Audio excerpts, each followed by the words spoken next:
So, what makes me the alpha of my pack? Well, I control all of their resources, such as food, toys, treats, etc. They have to go through me to get them. I move freely around my home.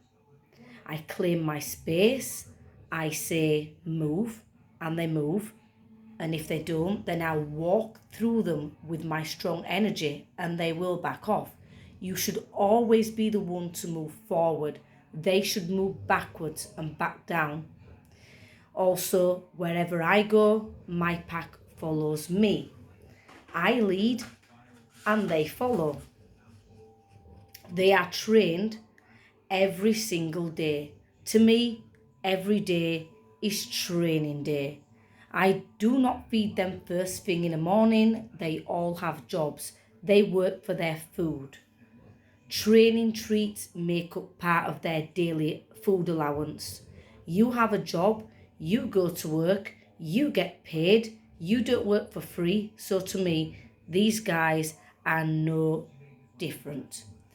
My pack are trained to respect boundaries around food, treats, and toys. Nobody gets to dive in and grab. They are boundary trained or are, because these are pups currently in training for it. As I will not tolerate any member of my pack bursting through an open door or crate. Just because it's open doesn't mean you get to go through. These are pups, so they're still in training, they're still learning, and I'm okay with that. I also have a pause on the floor rule. They are not allowed to jump up unless I give the command, which is usually during play. I have young children, so this is a must. They also have set feeding times. Their bowls are not left down on the floor all day. They have meal times just like me and my family. I feed my family first and then they eat afterwards in separate corners. They get 15 minutes, which is more than enough because they tend to gobble it up. You've seen how I feed them, you know what I mean? And then all four food bowls are picked up and they're ready to be washed. Also, my pack are not allowed to roam free around the house.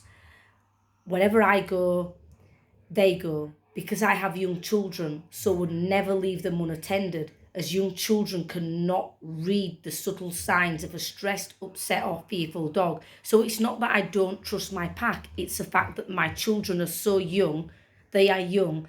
It would be absolute madness to go take a bath or go hang the washing out or go upstairs and tidy the bedrooms and leave these guys unattended. I made the mistake once of doing that, but it was with one of my 10 cats. I was upstairs making the beds. All of a sudden, my daughter was screaming. My middle daughter, baby, had been bitten by the cat. The cat wasn't aggressive, it was just play. But the cat bit baby's hand and it ended up getting infected. We spent hours at the hospital and the doctor came and said to me, and the nurses came, because it was infected, she needed a lot of medication. It swelled to twice its size. And he looked me dead in the eye, did the doctor, and he said, listen, children and pets don't mix. He said, even those that trust their animals, he went, listen, something can always go wrong. If you're not there, then they are not there. And that's something I've never forgotten because it made my daughter really sick. She ended up having a very, very high temperature. My mistake was I did not take her to the hospital straight away, like I should have done. It was late at night, it was school in the morning. I treated her instantly like I've always done for bites and scratches, not bites as in a dog bite, but just something like that. Say if the hamsters had a nibble or the cats had a scratch or one of the dogs has given him a love bite, which is not a bite, even though it says bite, it's a little nip. And there's no blood drawn. I've always done that. So I made that mistake. Now, because I have a 10-month XL bully who could unintentionally harm them during play, as can any of these guys, really. Any of them can, but he's huge. He's huge. So I always tend to err on the side of caution. Also, I always follow through with my corrections. So backchat, growling, running away and hiding is not tolerated with me. Not at all. They have to learn, because these guys are a very, very young pack. They're very, very young. I would have preferred them to have different stages in age, but these are pups, believe it or not. These are pups. So it's hard work. Do you know what I mean? But they have to learn as a young pack. It's very different from owning just one dog. You have to consider the pack mentality element when you have a pack of animals. Also, I'm very strong on eye contact when training or issuing corrections. I believe, and this is just my personal way of going about things, that if a dog does not give eye contact, then they are not paying attention to you as the alpha.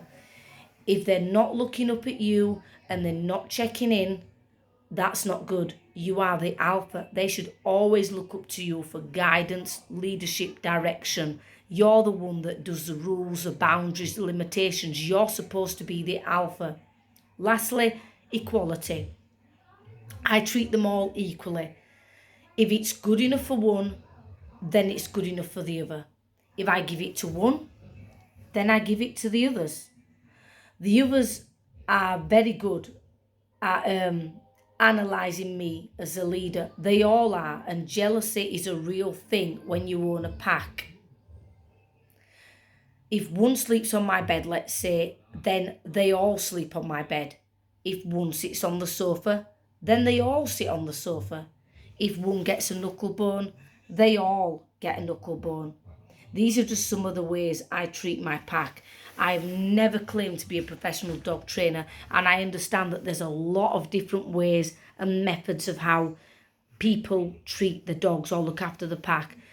I've got 14 going on 15 years experience. Like I say, I do prefer bull breeds because that's what I'm used to hands-on. I've had many other breeds of dog, but the bull breed has always been the one for me. So that's where I stick to. I stick to what I know. For some reason, I'm all about the bullies.